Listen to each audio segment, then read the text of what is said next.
तो ये सरकार का जो नीति है कि सरना कोड, वो कहीं ना कहीं मुझे उचित नहीं लगता है आदिवासी समाज को आगे बढ़ाने के लिए, क्योंकि पढ़ाई का नॉलेज अलग होता है और सामाजिक नॉलेज अलग होता है। जब तक हम समाज में जाएंगे नहीं, क्योंकि हम स्कूल जाते हैं तो हमें स्कूल की कमियां नज़र आती है, और जब समाज में जाते हैं तो हमें समाज की कमियां नज़र आती है। अगर हम पढ़ लिख के अगर हम नौकरी में जाएंगे, जज बनेंगे, वकील बनेंगे, डॉक्टर बनेंगे, तो फ़ायदा किसका होगा? केवल मेरा होगा। और हमारा जो समाज है, जिस समाज के चलते हम आगे बढ़े हैं, अगर उस समाज को हम नहीं देखेंगे तो वो समाज हमारा समाप्त हो जाएगा, और हमारा समाज समाप्त होगा, आदिवासी समाज समाप्त होगा, तो हमारा पहचान तो आदिवासी है। हम अकेले से तो आदिवासी का परिचय नहीं है, पूरा समाज है तब हम है, हमसे समाज नहीं है। सभी धर्म अगुआ को आपस में मिलनी चाहिए, लेकिन जो मैंने कहा कि 4 साल तक समाज में काम करते हैं और जैसे ही चुनाव का टाइम आता है वो किसी ना किसी पार्टी से जुड़ते हैं। तो अभी मैं कहना चाहता हूं कि झारखंड में पूरे आदिवासी समाज ने अभी हेमंत सरकार को वोट देकर बनाया है, और जिन्होंने वोट देकर हेमंत सरकार को मुख्यमंत्री बनाया है, आज वही मुख्यमंत्री आदिवासी का सरना स्थल जो सिरमटोली में स्थित है वह बुलडोजर चलाने का काम कर रही है। तो मैं उन धर्म अगुआ पे सवाल करना चाहता हूं कि जिसके आप लोगों ने समाज में नेतृत्व करके जिसको वोट दिलाया, आज आप लोग लड़ क्यों नहीं रहे हैं? तो कहीं ना कहीं गलत हो रहा है। जो हमारे अगुआ है वो हमारे भोले भाले अनाड़ी समाज का दुरुपयोग कर रहे हैं। अगर सही से उपयोग करते तो आज़ाद भारत में लगभग 15 बार 16 बार चुनाव हो चुका है। किसी भी व्यक्ति में 1 बार 2 बार 3 बार विश्वास किया जा सकता है, लेकिन बार बार विश्वास नहीं किया जा सकता है। लेकिन हमारे जो धर्म अगुआ है वो 4 साल तक साइलेंट रहते हैं, और जैसे ही 5वां साल आता है वो किसी न किसी पार्टी को समर्थन करते हैं और उसको जिताते हैं जो आज़ादी के 76, 77, 78 साल में कुछ नहीं किया है। बिलेंदर दादा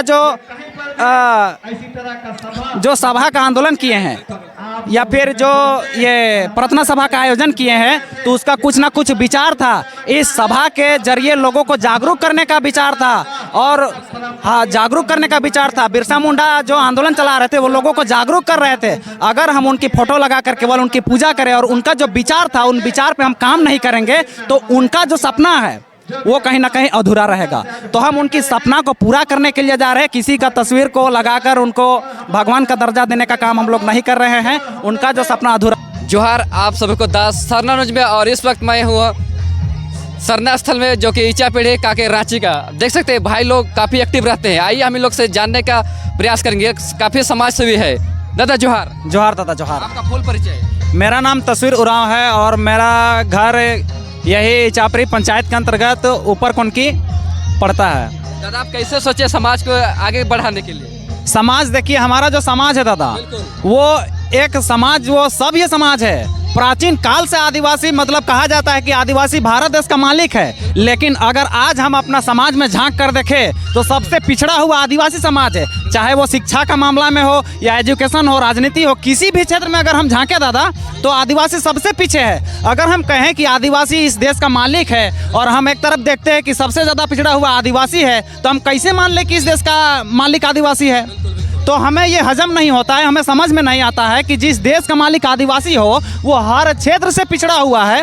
तो ये हमें समझ नहीं आता है। इसलिए हम लोगों ने जागृति का कार्यक्रम चलाया है और हर क्षेत्र में, हर गांव में जाकर लोगों को जागरूक कर रहे हैं कि वो इस देश का मालिक है, तो उसे किन किन बातों का ध्यान रखना चाहिए और अपने लोगों को कैसे जागरूक करके हमारी जो व्यवस्था है इसमें है। दादा आप कैसे सोचिए कि समाज को आगे बढ़ाए इतने छोटे उम्र? देखिए, अभी मेरी उम्र लगभग 23-24 है और मैं पढ़ाई के साथ साथ सामाजिक में भी घूमता हूँ। पढ़ाई का नॉलेज अलग होता है और सामाजिक नॉलेज अलग होता है। जब तक हम समाज में जाएंगे नहीं, क्योंकि हम स्कूल जाते हैं तो हमें स्कूल की कमियां नज़र आती है, और जब समाज में जाते हैं तो हमें समाज की कमियां नज़र आती है। अगर हम पढ़ लिख के अगर हम नौकरी में जाएंगे, जज बनेंगे, वकील बनेंगे, डॉक्टर बनेंगे, तो फ़ायदा किसका होगा? केवल मेरा होगा। और हमारा जो समाज है, जिस समाज के चलते हम आगे बढ़े हैं, अगर उस समाज को हम नहीं देखेंगे तो वो समाज हमारा समाप्त हो जाएगा, और हमारा समाज समाप्त होगा, आदिवासी समाज समाप्त होगा, तो हमारा पहचान तो आदिवासी है। हम अकेले से तो आदिवासी का परिचय नहीं है,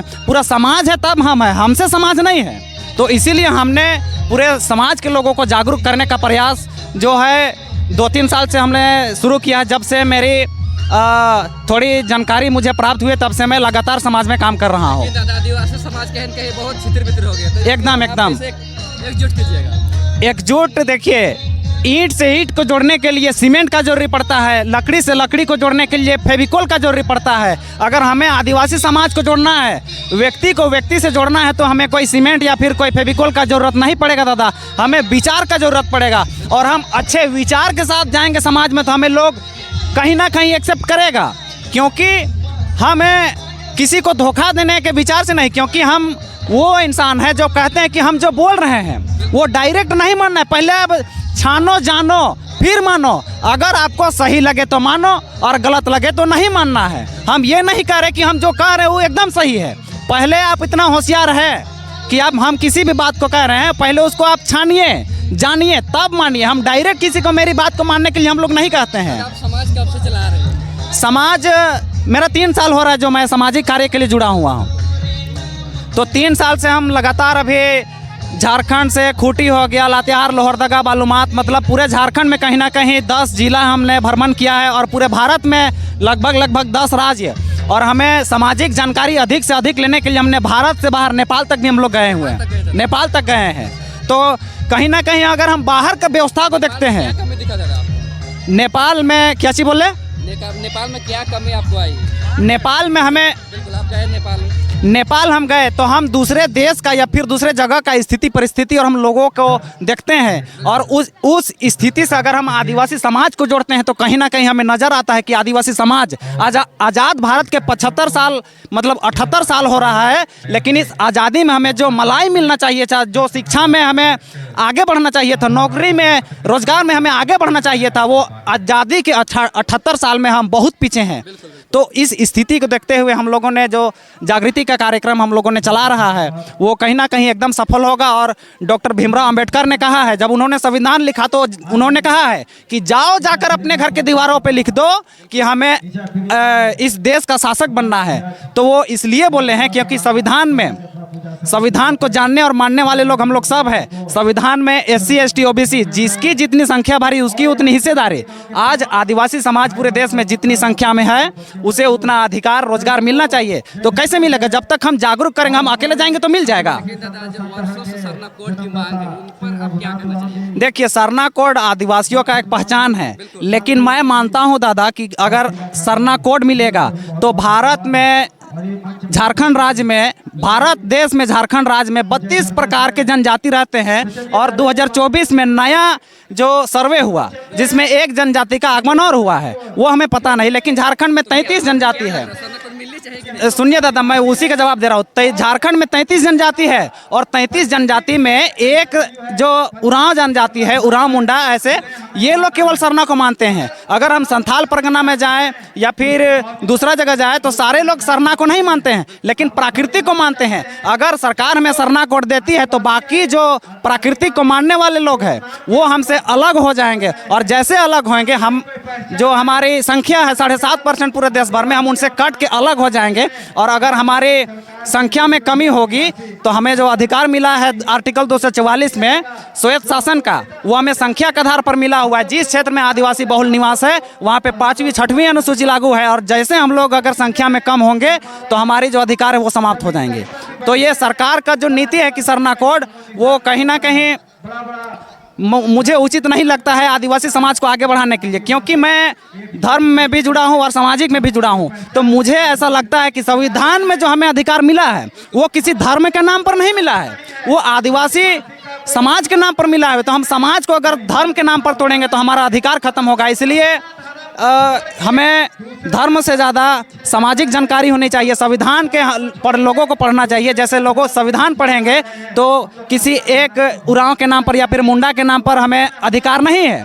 पूरा का पूरा देश भर में 32 जनजाति है, सारे जनजातियों को जोड़कर हमें अधिकार मिला है। अगर हम एक जनजाति को अगर हम टुकड़ा करके अगर साइड करेंगे तो स्वतः वो अपनी जो संख्या है उससे कम हो जाएगा, और जैसे कम होगा हमारा अधिकार खत्म हो जाएगा। दादा जो समाज के प्रति काफी जागरूक, हाँ जी सभा का चालू किया जी दादा जी। इनकी यहाँ फोटो ले लेना, इसके पीछे क्या करना? देखिए दादा, अभी थोड़ा सा पीछे से हम आपसे बात करें तो डॉक्टर भीमराव अंबेडकर ने संविधान लिखा, जयपाल सिंह मुंडा ने भी उस संविधान सभा में शामिल थे, बिरसा मुंडा ने देश में मतलब झारखंड में आंदोलन चलाया, अबुआ देश में अबुआ राज। इस तो हमारे बहुत ऐसे महापुरुष है या फिर अगुवाई करता है जो समाज के लिए लड़ते लड़ते अपना बलिदान दिए हैं, तो वो किस विचारधारा से थे ये हमें जानना पड़ेगा। अगर हम उसकी तस्वीर लगाकर हम उसे ही केवल पूछते हैं और उनका जो विचार था, वो जो काम अधूरे छोड़कर गए हैं, अगर वो हम ना करें, केवल उनकी फोटो को हम पूजा करें और उनका जो सपना था वो हम काम ही ना करें, तो मुझे लगता है कहीं ये सही नहीं है। क्योंकि हमें विचार को लेकर चलना पड़ेगा। किसी एक व्यक्ति को लेकर चलेंगे तो हमें सफलता नहीं मिलेगी। क्योंकि अगर हम किसी मूर्ति का पूजा करेंगे या फिर किसी फोटो का पूजा करेंगे या फिर किसी व्यक्ति को अगर हम लोग भगवान का दर्जा देंगे, तो हमारा आने वाला जो पीढ़ी है उस व्यक्ति को यही हमारा संस्कृति है कह के उसी को पूजा करना चालू करेगा और जो हमारा अधिकार है उसे कहीं ना कहीं पीछे हट जाएगा दादा। इसीलिए हम लोगों ने किसी का फोटो या फिर किसी का तस्वीर नहीं लगाया है। क्योंकि जो आंदोलन चला रहे थे, जो क्या नाम बोले थे अभी, बिलेंदर दादा जो सभा का आंदोलन किए हैं या फिर जो ये प्रार्थना सभा का आयोजन किए हैं, तो उसका कुछ ना कुछ विचार था। इस सभा के जरिए लोगों को जागरूक करने का विचार था और जागरूक करने का विचार था। बिरसा मुंडा जो आंदोलन चला रहे थे वो लोगों को जागरूक कर रहे थे। अगर हम उनकी फोटो लगाकर केवल उनकी पूजा करें और उनका जो विचार था उन विचार पे हम काम नहीं करेंगे, तो उनका जो सपना है वो कहीं ना कहीं अधूरा रहेगा। तो हम उनकी सपना को पूरा करने के लिए जा रहे हैं। किसी का तस्वीर को लगाकर उनको भगवान का दर्जा देने का काम हम लोग नहीं कर रहे हैं। उनका जो सपना अधूरा रह गया, हम लोग उसको पूरा करने के लिए पूरा जोर शोर लगा दिए हैं। दिन में भी घूमते हैं, रात में भी घूमते हैं और जो हमारा जो सोया हुआ समाज है उसे जगाने और जागने का कार्यक्रम हम लोग लगातार चलाते रहते हैं। और यही कार्यक्रम आज इचापरी में हो रहा है, जिसमें ढेर बहुत दूर दूर से लोग आए हुए हैं। सभी लोगों को हम लोगों ने जानकारी दी है। कहीं ना कहीं सभी लोग एक मंच पर आएंगे और जैसे ही एक मंच पर आएंगे वैसे बिलेंदर दादा का जो सपना था, जैसे आपने अभी कहा कि बिलेंदर दादा का फोटो आप लोग क्यों नहीं लगाए हैं, अगर हम आदिवासी समाज को एकजुट करते हैं या फिर बिरसा मुंडा का जो सपना था, हम लोग अपना समाज को अगर एकजुट करके अगर आगे का लड़ाई लड़ेंगे, तो बिलेंदर दादा का जो सपना था, बिरसा मुंडा का जो सपना था, वो सपना के करीब हम लोग पहुंचेंगे। खाली उसका फोटो के सामने अगरबत्ती या फिर धुआं धूप जलाने से हम उसका जो सपना था वहां नहीं पहुंचेंगे। तो इसलिए हम लोग उसके विचार को लेकर चल रहे हैं। और हमारा कभी कोई खाने पीने का सामान नहीं मांगते हैं, क्योंकि ये तो सत्य में हमारे बाबा है। धर्मगुरु मैं उस नज़र से देखता हूं दादा कि जो धर्मगुरु है हमारा लोग, तो हमें केवल एक लोटा पानी देना है। आप लोग जानते हैं, हम लोग सभी लोग वो लोग कहीं ना कहीं समाज का दुरुपयोग कर रहे हैं। क्योंकि 4 साल समाज की बातें करते हैं, हमने खुद देखा है 4 साल समाज की बातें करते हैं, लेकिन जैसे ही लोकसभा या विधानसभा का चुनाव आता है वो किसी ना किसी पार्टी में जुड़ जाते हैं। आज जो पूजा में हर गांव में जो अलग अलग चढ़ावा होती है उसे बंद कीजिए। सभी धर्म अगुआ को आपस में मिलनी चाहिए। लेकिन जो मैंने कहा कि 4 साल तक समाज में काम करते हैं और जैसे ही चुनाव का टाइम आता है वो किसी ना किसी पार्टी से जुड़ते हैं। तो अभी मैं कहना चाहता हूं कि झारखंड में पूरे आदिवासी समाज ने अभी हेमंत सरकार को वोट देकर बनाया है और जिन्होंने वोट देकर हेमंत सरकार को मुख्यमंत्री बनाया है, आज वही मुख्यमंत्री आदिवासी का सरना स्थल जो सिरमटोली में स्थित है वह बुलडोजर चलाने का काम कर रही है। तो मैं उन धर्म अगुआ पे सवाल करना चाहता हूं कि जिसके आप लोगों ने समाज में नेतृत्व करके जिसको वोट दिलाया, आज आप लोग लड़ क्यों नहीं रहे हैं? तो कहीं ना कहीं गलत हो रहा है। जो हमारे अगुआ है वो हमारे भोले भाले अनाड़ी समाज का दुरुपयोग कर रहे हैं। अगर सही से उपयोग करते तो आज़ाद भारत में लगभग 15 बार 16 बार चुनाव हो चुका है। किसी भी व्यक्ति में 1 बार 2 बार 3 बार विश्वास किया जा सकता है, लेकिन बार बार विश्वास नहीं किया जा सकता है। लेकिन हमारे जो धर्म अगुआ है वो 4 साल तक साइलेंट रहते हैं और जैसे ही 5वां साल आता है वो किसी ना किसी पार्टी को समर्थन करते हैं और उसको जिताते हैं जो आज़ादी के 76, 77, 78 साल में कुछ नहीं किया है। तो कहीं ना कहीं मुझे लगता है कि जो पार्टी पॉलिटिक्स की बातें करते हैं उससे दूर रहनी चाहिए। हालांकि पार्टी पॉलिटिक्स में जब तक आदिवासी समाज नहीं आएगा तब तक आदिवासी का भी उत्थान और विकास होने वाला नहीं है। लेकिन साथ और सहयोग उसका करे जो निष्पक्ष बात करे, किसी भी पार्टी की तरफ होकर बात ना करे। अभी यहाँ पे इचापरी में पहले चलता था, लेकिन बीच में 1-2 साल किसी कारणवश बंद करना पड़ा था। लॉकडाउन के टाइम से यहाँ पे बंद हुआ, तो उसके बाद यहाँ 2025 से पुनः चालू किया गया है और निरंतर अब चलते रहेगा। मेरा परिचय, मेरा नाम तस्वीर उरांव हुआ। मैं कांके प्रखंड के अंतर्गत ऊपरकोंडकी का रहने वाला हूँ, जिला रांची से, झारखंड। जोहार।